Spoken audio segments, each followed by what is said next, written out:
Écrire chacun des nombres suivants sous la forme d'une fraction décimale. Petit a, 72,103.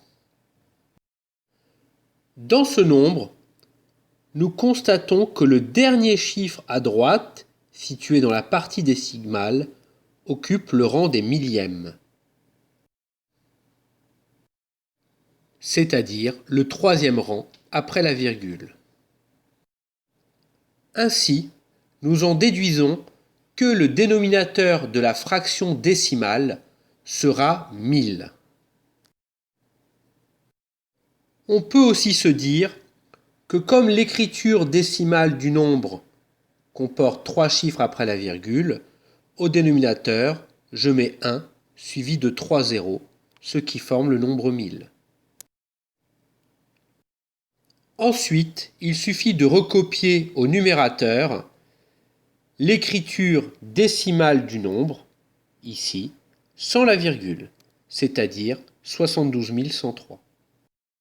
En conclusion, 72,103 est égal à 72 103 millièmes.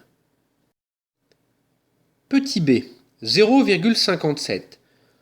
Dans ce nombre, le dernier chiffre situé tout à droite, qui est situé dans la partie décimale, à savoir le chiffre 7, occupe le rang des centièmes.